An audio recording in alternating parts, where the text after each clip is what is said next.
वेरियोकिना केव 7,257 feet की गहराई के साथ ये दुनिया की सबसे गहरी केव है। इतनी गहरी है कि नीचे तक उतरने में 4 दिन से ज्यादा और हजारों फीट रस्सियां लगती है। इस केव में कुछ ऐसे जीव रहते हैं जिन्हें आज तक किसी ने नहीं देखा। केव के अंदर अलग कलर के वाटरफॉल हैं। टोटल मिलाकर इस केव के अंदर एक अलग ही दुनिया है। दुनिया के सबसे गहरी केव में कोई भयानक हादसा ना हो, ये कैसे हो सकता है? इस केव के अंदर जो हादसा हुआ था उसके ऊपर मैंने पहले 8 मिनट का वीडियो बना रखा है, बट उस वीडियो में आप लोगों ने कमेंट करा कि भाई ये जो इंसिडेंट था ना, ये बहुत ज्यादा ही हॉरिफाइंग, डेंजरस और इंटरेस्टिंग था। हमें इस इंसिडेंट को डिटेल से जानना है, तो प्लीज इस भयानक घटना के ऊपर डिटेल वीडियो बनाओ। तो आप लोगों के डिमांड पर मिस्टर ग्रेट की ये वीडियो आ गई है। वीडियो को पूरा देखना और समझने की कोशिश करना। इस वीडियो को देखने से आपका टाइम वेस्ट नहीं होगा, बल्कि आपको एक अलग ही चीज सीखने को मिलेगा और आप एक ऐसी घटना देखोगे जो शायद आपने कभी नहीं देखा होगा। रसिया और जॉर्जिया के बॉर्डर पर कॉकेसस माउंटेन है। इन पहाड़ों की कुछ खास बातें हैं। ये यूरोप की सबसे ऊंची चोटी है, माउंट एल्बस। और फिर अबखाजिया के इलाके के वेस्ट में कॉकेसस का एक हिस्सा है जिसे कि गगरा रेंज कहा जाता है। यहाँ भी कुछ बड़ी पहाड़ियाँ हैं। ये इलाका एक और वजह से फेमस है। ये जो इलाका है ना, ये लाइवस्टोन यानी कि चूना पत्थर से बना है, जिसे कि प्राचीन नदियों ने काटा था और इन्हीं नदियों ने यहाँ पर घाटियाँ और विशाल केव बनाई है। दरअसल गगरा रेंज दुनिया के 4 सबसे गहरी गुफाओं का घर है। इसमें सबसे गहरी है वेरियोकिना केव, 7,000 फीट से भी ज्यादा गहरी। इसकी गहराई को समझने के लिए तुम सोचो 23 स्टैचू ऑफ लिबर्टी को एक के ऊपर एक खड़ा कर दे, तब जाकर वह इसकी गहराई तक पहुंचेगी। केव का एंट्रेंस जमीन से 7,500 फीट की ऊंचाई पर है। मतलब केव तक पहुंचने के लिए पहले तुम्हें एक पूरा पहाड़ चढ़ना पड़ेगा। जब तुम ऊपर पहुंच जाओगे ना, तब भी तुम पहाड़ी चट्टानों से घिरे रहोगे और फिर इन्हीं चट्टानों के बीच में एक आम सा दिखने वाला छेद है। हाँ, पता चल जाता है कि ये केव का एंट्रेंस है, लेकिन तुम कभी भी नहीं सोचोगे कि ये 1 माइल से भी ज्यादा जमीन के नीचे तक उतरेगा। तुम समझे? पहले तुम्हें जमीन से 7,500 फीट ऊपर चढ़ना पड़ेगा, फिर केव के अंदर घुसकर 7,257 फीट नीचे आना पड़ेगा। ये काम केवल वही लोग कर सकते हैं जिन्हें की एडवेंचर करना और नई चीजों के बारे में जानना पसंद है।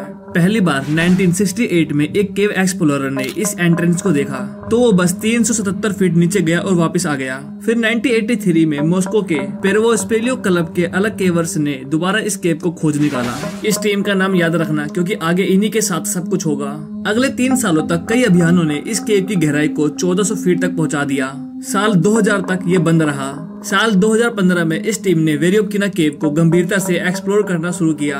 2017 तक इसकी गहराई को 7,200 फीट तक मापा गया और 17 किलोमीटर से भी ज्यादा सुरंगों का मैप बनाया गया। फिर आखिरकार मार्च 2018 में केव का सबसे नीचे का हिस्सा एक अंडर वाटर लेक के नीचे मिला, जहां केव पानी के लेवल को छूती है। इससे वेरियोकिना केव की गहराई 7,257 फीट हो गई। अगर तुमने ट्रेन से ट्रेवल किया है तो तुमने स्टेशन के बहुत सारे बोर्ड पर देखा होगा कि उसमें लिखा रहता है कि ये स्टेशन समुद्री तल से इतनी ऊंचाई पर है। इसी तरह ये केव भी समुद्री तल को छूती थी। 6 महीने बाद सितंबर 2018 में पेरोवो टीम फिर वापस आई केव एक्सप्लोर करने, और इस बार उनके साथ फोटोग्राफर्स रॉबिन्सन और जेफ वेड भी थे। ये पेरोवो क्लब के वो वर्ल्ड क्लास केवर थे जिन्होंने वेरियोकिना केव और गागरा पहाड़ के दूसरे केव को भी एक्सप्लोर किया था। टीम लीडर पावेल डेमिडो के अंडर में ये केवर्स वेरियोकिना केव के सबसे नीचे वाले हिस्से में जाने वाले थे, ताकि वहाँ के नए जानवरों के सैंपल्स ले सके और नीचे के कुछ हॉरिजॉन्टल टनल्स को एक्सप्लोर कर सके। साथ ही रॉबिन्सन और जेफ वेड पूरे सफर को अपने कैमरे से रिकॉर्ड कर रहे थे। अब एक नॉर्मल केव में जहाँ तुम एक ही दिन में ऊपर नीचे हो जाते हो, तब भी तुम अपने साथ कई सारा सामान लेके जाते हो, जैसे कि खाना हो गया, क्लाइंबिंग गियर्स हो गए। लेकिन वेरियोकिना जितनी बड़ी केव में नीचे उतरना एक पूरा एडवेंचर सा लगता है, जैसे कि तुम किसी बड़ी पहाड़ को चढ़ रहे हो। अगर तुमने कभी माउंट एवरेस्ट के बारे में सुना है तो तुमने मल्टी कैंप सिस्टम के बारे में सुना ही होगा। ये कैंप पहाड़ के बीच बीच में लगाया जाता है ताकि खाना और सामान को रखा जा सके एंड इमरजेंसी में कैंप में आराम भी कर सके। एक बड़ी पहाड़ या गहरी केव के अंदर मल्टी डे एक्सपीडिशन होते हैं, यानी कि कई दिनों तक केव में रुकना पड़ता है। इसीलिए लोग पहले ही कई बार ऊपर नीचे करते हैं ताकि वो केव के अंदर जरूरी सामान लाकर रख सके। वेरियोकिना केव भी कुछ अलग नहीं है। असल में इतनी गहरी केव होने की वजह से यहाँ नीचे तक जाने के रास्ते में टोटल 6 कैंप्स हैं। ये कैंप इसी टीम ने लगाए थे जब ये 2015 और 17 में यहाँ पर आए थे। एंट्रेंस से केवर्स को खास कपड़े, हार्नेस और हेडलाइट वाला हेलमेट पहनना पड़ता है। फिर वो अंधेरे शाफ्ट में उतरते हैं और कुछ तंग रास्तों से होकर पहले कैंप तक पहुँचते हैं, जो कि 2000 फीट पर है। यह कैंप हमेशा यहाँ पर लगा रहता है और यहाँ पर इमरजेंसी सामान को रखा जाता है। अगले 4 दिनों तक रोबी, जेफ और पेरवो स्पीलियो क्लब्स ने कैंप 6 तक का सफर किया, जो कि 6900 फीट पर है। रास्ते में टेम्परेचर 0 से थोड़ा ही ऊपर था। वो कीचड़ और पानी में खिसक खिसक कर आगे बढ़े। कभी वो काफी तंग जगहों से गुजरे तो कभी वो 100 फीट लंबे शाफ्ट में सिर्फ हवा के सहारे उतरे। हजारों फीट लंबी रस्सियां जो उन्होंने नीचे उतरने के लिए लगाया था, उसका इस्तेमाल इन्होंने अंदर बाहर आने के लिए किया। आखिरकार वो कैंप 6 तक पहुंच जाते हैं, जो एक हॉरिजॉन्टल टनल में था। अगले 3 दिनों तक टीम ने अपने कैंप से निकलकर अपने सारे काम पूरे करे। इनमें से एक काम था रोबी और जेफ को नीचे के लेक तक ले जाना। जब वो लेक तक पहुंचे तो वो देखकर हैरान रह गए। एक खूबसूरत फिरोजा कलर का पानी का झील, जिसके चारों तरफ काली चट्टानें थी। झील 50 फीट लंबा, 25 फीट चौड़ा और असल में 28 फीट गहरी थी। तुम जानते हो, इस टाइम इन लोगों के मन में जरा सा भी ख्याल नहीं था कि इनके साथ कुछ हो सकता है या फिर इस केव के अंदर कुछ होने वाला है। 7वें दिन सब कुछ ठीक चल रहा था। उस दिन टीम के 2 लोग पहले ही केव से निकल गए थे ताकि वो घर जाने की फ्लाइट पकड़ सके। जब वो दोनों कैंप 3 तक पहुँचे तो केव के अंदर बहुत सारा पानी गिर रहा था। असल में दोस्तों हुआ ये था कि सरफेस पर एक बहुत बड़ा पानी का तूफान आ गया था, जिसने की फ्लड प्लस पैदा कर दिया। हजारों लीटर पानी केव के अंदर घुस रहे थे। दोस्तों, इन केव के अंदर मोटे चट्टानों की वजह से वायरलेस कम्युनिकेशन कर पाना मुश्किल होता है। इसीलिए केवर्स को पूरी केव की लंबाई तक एक फिजिकल वायर बिछाना पड़ा ताकि वो अपने दूसरे केवर से बात कर सके। जो केव से बाहर निकल रहे थे, उन्होंने तुरंत ही वायर पर कैंप 6 पर बैठे लोगों को सिग्नल दिया कि फ्लड पल्स उनकी तरफ आ रहा है।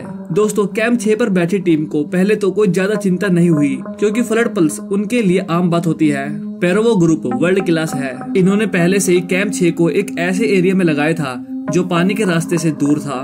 वो 6900 फीट पर थे, जबकि केव की गहराई 7200 फीट से भी ज्यादा थी। यानी पानी को उन तक पहुंचने के लिए पहले 300 फीट के टनल को भरना था। सिग्नल मिलने के आधे घंटे बाद उन्होंने पानी के आने की आवाज सुनी। पहले तो धीमी सी खड़खड़ थी, फिर एकदम से ऐसी आवाज आई जैसे कि कोई ट्रेन टनल से निकल रहा हो। जब पानी कैंप के पास पहुंचा तो उसका शोर इतना ज्यादा था कि कैंप के अंदर बैठे सभी लोगों के कान सुन हो गए। पूरी केव हिल रही थी जैसे कोई भूकंप आया हो।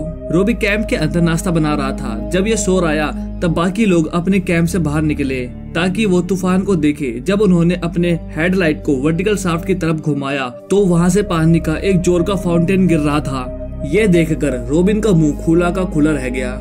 रोबिन पानी की रफ्तार और क्वांटिटी देखकर काफी घबरा गया, लेकिन फिर भी जहाँ वो खड़ा था ना, वहाँ सब सूखा था। इसीलिए रोबिन ने अपने दोस्तों की तरह शांत रहने की कोशिश की। केव के अंदर फ्लडिंग शुरू हुए 2 घंटे हो चुके थे और पानी रुकने का नाम नहीं ले रहा था। तभी एक टीम मेंबर ने टेंट के पास एक छोटे से छेद में गुड़गुड़ की आवाज सुनी। उसने छेद के अंदर देखा। उसे पानी तो नहीं मिला, लेकिन फिर भी उसने अपने टीम मेंबर को बताया कि जो वो छेद है ना, उसके अंदर से गुड़गुड़ की आवाज आ रही है। 5 मिनट बाद जब पवेल, जो कि टीम का लीडर था, वो छेद चेक करने गया तो उसने देखा कि पानी बहुत तेजी से ऊपर चढ़ रहा है और पानी छेद से फुहारे की तरह निकलने को था। टीम लीडर ने रोबिन की तरफ देखा। उसने देखा कि टीम लीडर का चेहरा सफेद हो चुका है। रोबिन को समझ में आ गया था कि उन्हें इसी पल टेंट को छोड़कर जाना पड़ेगा। पानी की आवाज अभी भी कान फोड़ रही थी। कैंप में हंगामा मच गया। किसी को भी बचने की उम्मीद नहीं थी। सभी लोग अपने सामान बटोरने के लिए दौड़ रहे थे।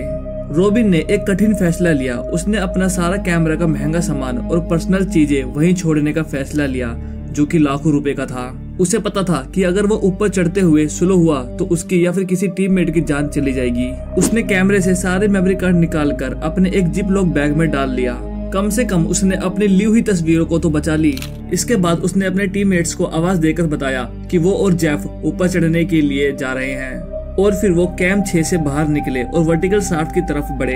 कैंप 6 पर बाकी दोस्तों के साथ उसका ये आखिरी संवाद था। पेरवो टीम के बाकी मेंबर्स अपने लीडर का इंतजार कर रहे थे। जब रोबी और जेफ वर्टिकल रोप की तरफ बढ़े तो वर्टिकल शाफ्ट से ऊपर चढ़ना खतरनाक था, क्योंकि पानी सीधे सर पर गिर रहा था और दबाव इतना था कि दम घुटने लगे। लेकिन इनके पास कोई और ऑप्शन नहीं था। ये सीधे पानी को चीरते हुए ऊपर चढ़ रहे थे। खुशकिस्मती से रोबी को पानी से हटके चिपकने की जगह मिल गई, जहाँ वो सांस ले सकता था और खुद को गाइड कर सका। आखिरकार बाद में वो एक एज पर पहुंचा, जहाँ वो पानी के भाव से बाहर निकल सका। और फिर उसको याद आया कि जेफ को भी यही करना होगा। उसे मालूम नहीं था कि जेफ ये कर पाएगा या फिर नहीं। इसीलिए वो बस इतना ऊपर चढ़ता गया जितना हो सके ताकि वो रास्ते से हट जाए। अपनी घबराहट में उसने देखा ही नहीं कि केव का ये हिस्सा खासकर सूखा था, पानी अलग रास्ते से नीचे गिर रहा था। इसीलिए जहाँ वो खड़ा था वो सेफ एरिया था, लेकिन अपनी जान बचाने के लिए पागलों की तरह जितना ऊपर और जितनी तेजी से ऊपर जा सके चढ़ते जा रहा था। तभी जेफ ने उसे चिल्लाया कि धीरे चलो। होश आते ही वो रुका और जेफ का आने का इंतजार किया। जेफ जब उसके पास आया तो जेफ का पूरा चेहरा सफेद हो चुका था, लेकिन वो दोनों अभी जिंदा थे। दोनों सोच रहे थे क्या उनके बाकी टीम मेंबर्स अभी जिंदा होंगे। रोबी और जेफ आखिरकार कैंप 5 तक पहुंच गए और वहां जाकर बैठकर उम्मीद कर रहे थे कि बाकी टीम मेंबर्स भी यहाँ तक पहुंचेंगे। जब केव हिल रही थी तो रोबी ने नीचे गहराई में देखा। नीचे उसे अकेला एक हेडलैम्प दिख रहा था जो धीरे धीरे ऊपर आ रहा था। जब वो करीब आया तो उसने पहचाना ये तो एंड्रयू है। कैंप में आते ही उन्होंने पूछा क्या बाकी लोग भी ऊपर आ रहे हैं। एंड्रयू ने बोला मुझे पता नहीं। तीनों कैंप में बैठकर अपने टीम मेंबर के बारे में सोच रहे थे।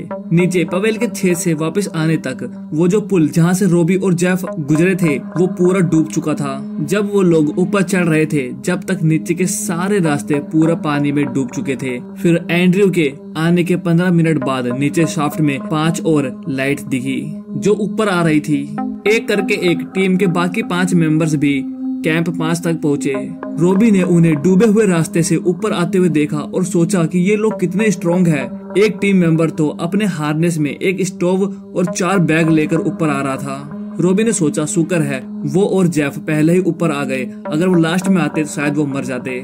फिर जब टीम लीडर पवेल ने कैंप में कदम रखा तो सीधा टेंट के अंदर घुस गया कॉफी पीने के लिए। रोबी अभी भी काफी डरा हुआ था। उसने घंटों तक अपने गियर नहीं उतारे और वो बार बार नीचे झांक रहा था ये देखने के लिए कि कितना पानी ऊपर आ गया है। कैंप 5 से 200 फीट ऊपर एक हॉरिजॉन्टल टनल है जहाँ से इन्हें गुजरना था। आमतौर पर वहाँ पर आधा पानी भरा रहता है और तुम्हें वहाँ पर खिसक कर आगे बढ़ना होता है। बारिश का पानी ऊपर से नीचे गिर रहा था जिस वजह से वो टनल पूरा पानी से भर गया। जब तक बारिश रुकी नहीं वो लोग कैंप 5 पर रुके हुए थे और सिर्फ यही उम्मीद कर रहे थे कि पानी और ऊपर तक ना चढ़े। पवेल ने रोबी को दिलासा दिया कि वो सुबह तक पानी के उतरने का यहाँ बैठकर इंतजार करेंगे। इन लोगों ने अगले 16 घंटे कैंप 5 में गुजारे। पानी का स्रोत धीरे धीरे कम हुआ। फ्लड पल्स टोटल 20 घंटे तक चला।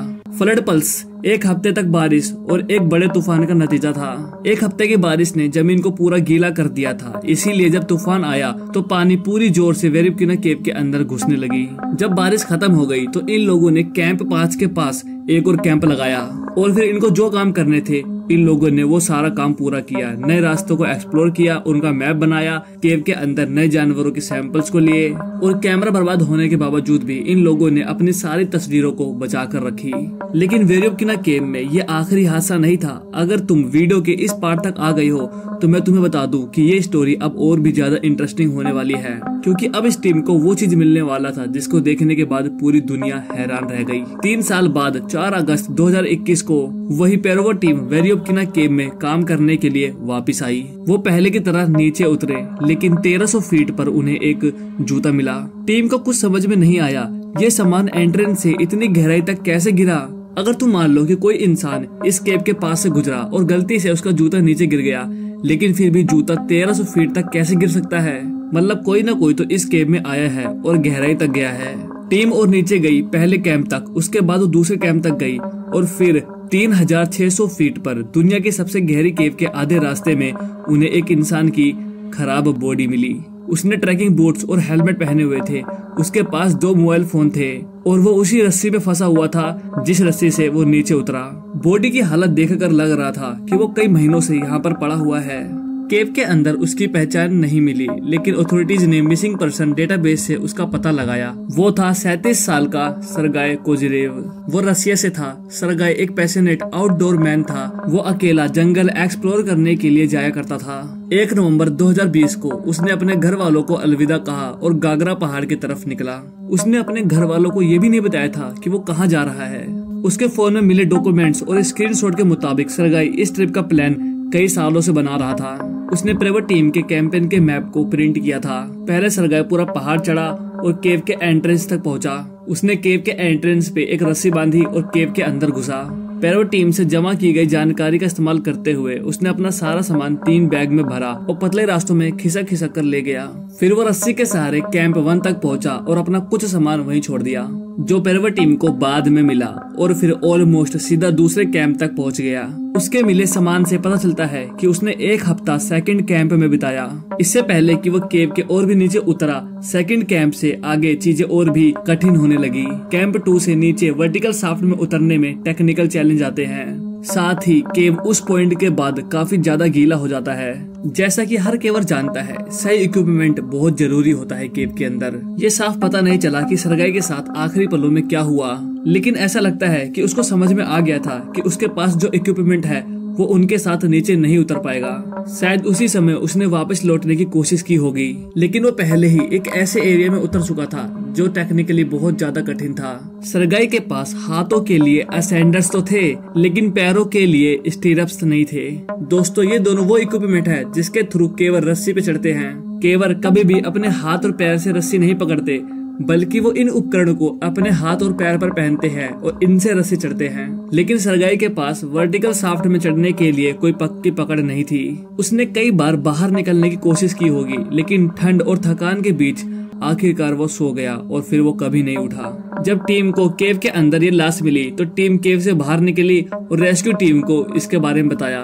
सरगाई की लाश को निकालने के लिए 100 लोगों की टीम लगाई गई, लेकिन सरगाई की लाश को निकालना एक बहुत बड़ा जोखिम था, क्योंकि शरीर से निकलने वाला गैस बंद गुफा में काफी ज्यादा जहरीला हो जाता है और अगर इसका स्तर काफी ज्यादा हो जाता है तो इंसान की मौत भी हो सकती है। इसीलिए इन चीजों से बचने के लिए सरगाई की बॉडी को टुकड़ों में काटा गया और उसकी बॉडी के टुकड़ों को सक्सेसफुली केव से बाहर निकाला गया और बाद में उसकी बॉडी के टुकड़े उसकी फैमिली को दे दिया गया। फिलहाल वेरेवकिना केव दुनिया की सबसे गहरी केव है, लेकिन दुनिया एक ऐसी जगह है जहां कभी भी कुछ भी हो सकता है। अगर आप वीडियो के इस पार्ट तक आ चुके हो तो आपका अटेंशन टाइम काफी अच्छा है, आप बाकी लोगों से बहुत आगे हो। इसीलिए आपसे रिक्वेस्ट है कि इस वीडियो को लाइक कर देना, क्योंकि इससे यूट्यूब एल्गोरिदम में मदद मिलती है। आई होप आपको वीडियो अच्छी लगी होगी। मिलते हैं अगली वीडियो में।